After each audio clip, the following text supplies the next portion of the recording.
Buenas tardes, eh, amigas, hermanas, las que ven este video.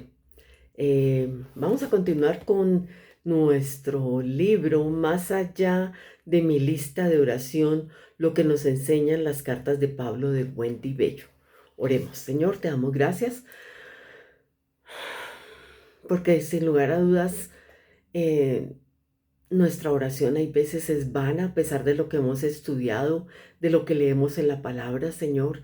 Em, Cuán hermoso es poder revisar cada una de las oraciones que aparecen en las cartas de Pablo, la profundidad de ellas, el amor de ellas, el detalle.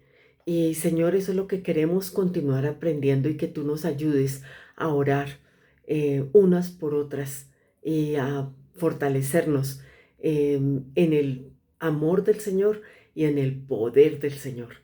Te doy gracias en Cristo Jesús. Amén.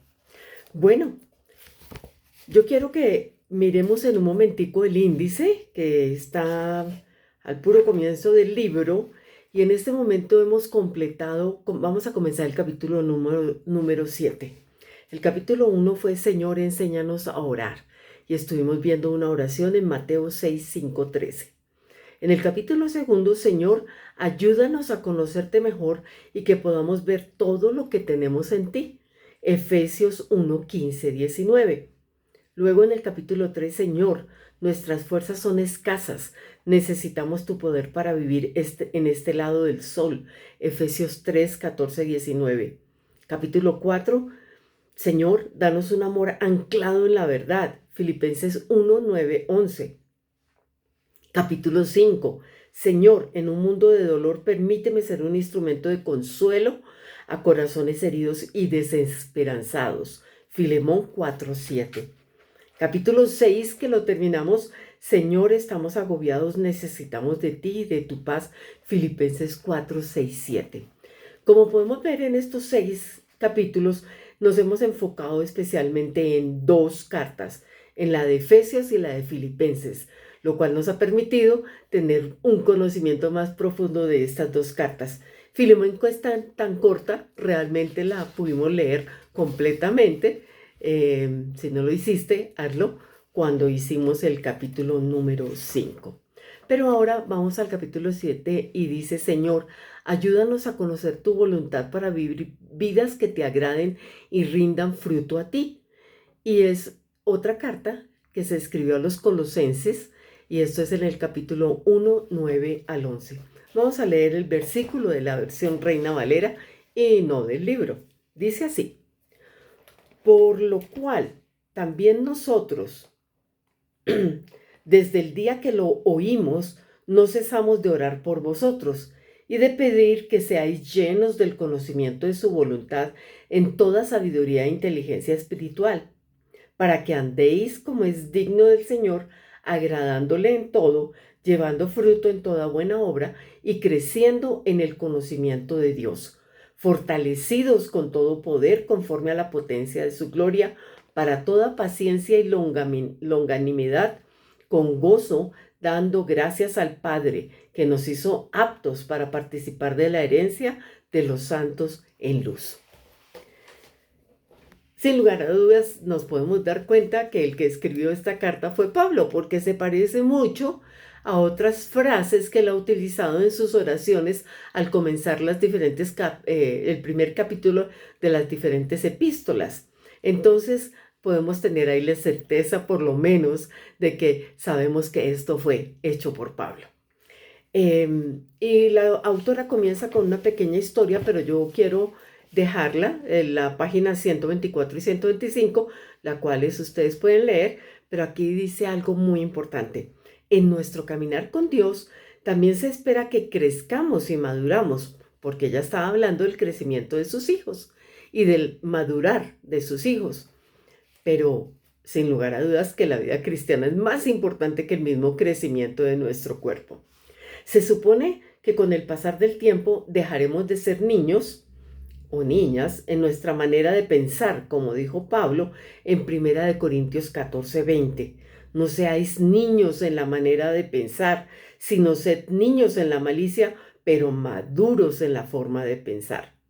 Para ilustrar esta idea del crecimiento en lo que concierne a nuestro conocimiento de la verdad de Dios, la Biblia lo compara con un niño que al crecer deja de beber leche y pasa a alimentos sólidos, de acuerdo con Hebreos 5, 12, 14. En el 13 dice específicamente, y todo aquel que participa de la leche es inexperto en la palabra de justicia, pero el alimento sólido es para los que han alcanzado la madurez. Por eso es bellísimo que nosotras dediquemos tiempo para estudiar la palabra a través de diversas formas. Puede ser simplemente lectura de la palabra, puede ser los devocionales diarios que ustedes hacen a través de X versículos, lo cual es un poquito como si fuera leche. Es mejor poner un poquito de comida pesada, entonces pasar a estudiar cosas más profundas. En este caso, podemos inclusive concentrarnos en estudiar la carta a los Colosenses. Eso es algo que ustedes deben hacer íntimamente con el Señor si lo quieren hacer. Si no lo quieren hacer o no tienen el tiempo, vamos a trabajar en lo que tenemos acá, que son estos versículos de los cuales habla Pablo en la oración para los Colosenses. El proceso de madurar en Cristo implica precisamente que conozcamos cada vez más quién es Dios y su voluntad. Es un crecimiento que se refleja en una vida que agrada a Dios y que rinde fruto. Esta es justamente la motivación del apóstol Pablo en la próxima oración que vamos a explorar y que se encuentra insertada en los párrafos de otra de sus cartas. La carta de los Colosenses nos hace un pequeño resumen la autora y dice así: la carta señala al principio que fue escrita por Pablo y también por Timoteo, aunque lo más probable es que la labor de Timoteo fuera más como escribano. En la mayor parte del texto aparece Pablo hablando en primera persona. Los receptores de esta carta eran los hermanos de la iglesia que estaba en la ciudad de Colosas, una de las más importantes de Asia Menor en los tiempos del Nuevo Testamento. Sin embargo, el texto revela que Pablo pidió que también se compartiera esta carta con la iglesia de Laodicea, otra ciudad de la misma región. Pablo no fundó la iglesia de Colosas, sino que todo parece indicar que fue Epafras, de acuerdo con Colosenses 1:7, que dice: como lo habéis aprendido de Epafras, nuestro consiervo amado, que es fiel ministro de Cristo para vosotros.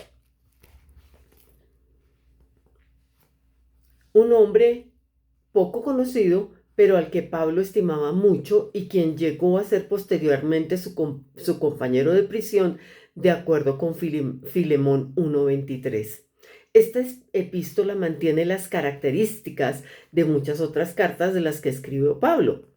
Comienza con un saludo y continúa con una expresión de gratitud a Dios y una oración. Luego sigue el cuerpo de la carta y termina con la despedida.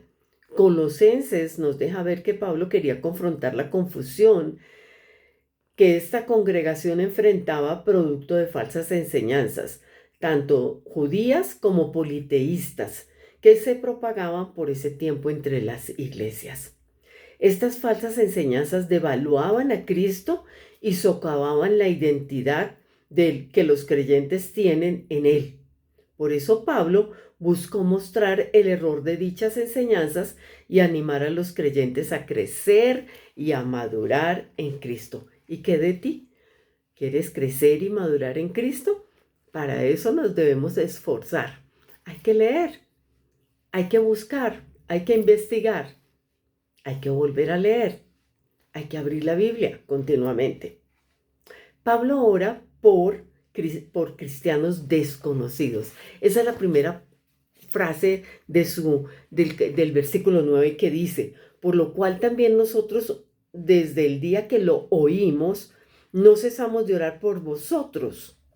O sea que él había escuchado de los hermanos de Colosas, pero él oraba por ellos. No los conocía personalmente, pero oraba por ellos. Quisiera destacar que Pablo elevó la oración que exploraremos a favor de creyentes desconocidos, con quienes no tenía una relación personal, pero sí los unía el Señor Jesucristo. No solo les dice que ora por ellos, sino que lo hacía sin cesar. Podemos descubrir la vigencia de lo que Pablo nos enseña con respecto a la oración aún más de 2 milenios después de haber sido escrita.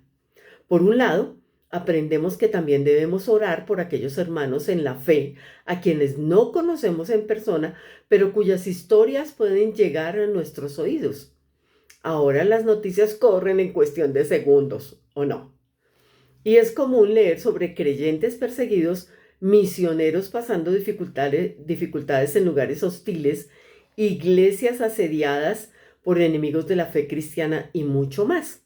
Por lo tanto, oremos, intercedamos por estos hermanos nuestros con el mismo fervor del apóstol Pablo.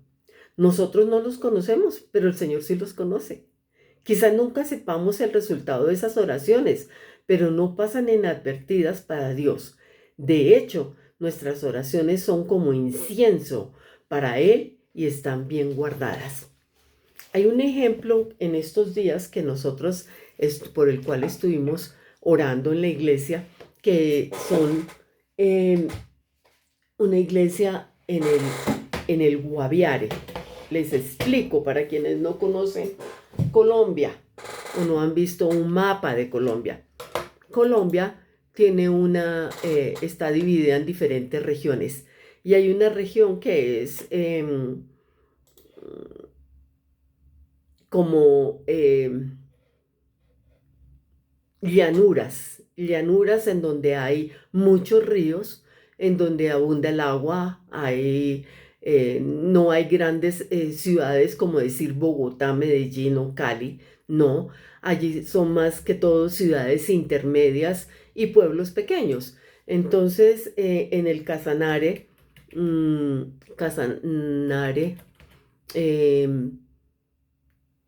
hubo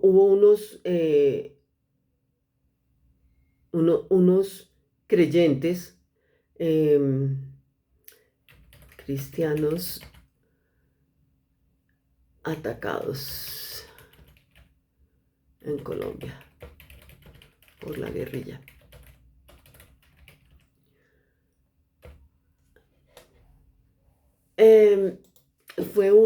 Exactamente fue una cosa, fue una masacre. Voy a leer de lo que tengo aquí en el internet. Dice, las organizaciones religiosas exigieron a las autoridades actuar con celeridad para evitar la impunidad y proteger la libertad de culto en las zonas más golpeadas por la violencia en Colombia. Sucedió una masacre de 8 evangélicos en el Guaviare. Dice, el asesinato de 8 líderes evangélicos en zona rural del municipio de Calamar, Guaviare, ha generado una profunda conmoción entre las comunidades religiosas del país. Entonces, en nuestros países, ¿sí?, en donde hay violencia, bien sea aquí la guerrilla, en algunas zonas narcotraficantes, o en las zonas en México por narcotraficantes, e inclusive puede ser simples delincuentes. Entonces hay un gran ataque que uno solamente escucha la noticia, no conocíamos a las personas, pero estuvimos orando por esas personas. Igual ustedes pueden estar orando por cualquiera de las iglesias. Algunos de ustedes son de Guatemala, orar por sus hermanos en Guatemala, así no los conozcan.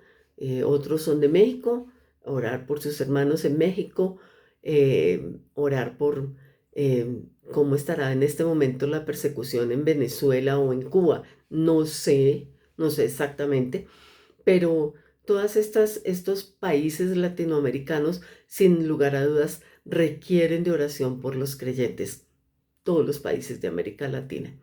Y uno no sabe, entre todo lo que ha sucedido dentro de el gran ataque hacia la inmigración ilegal Eh, en alguna ocasión alguien predicó en la iglesia donde estábamos y decía que la persecución generaba en que fueran más, se creyeran más personas.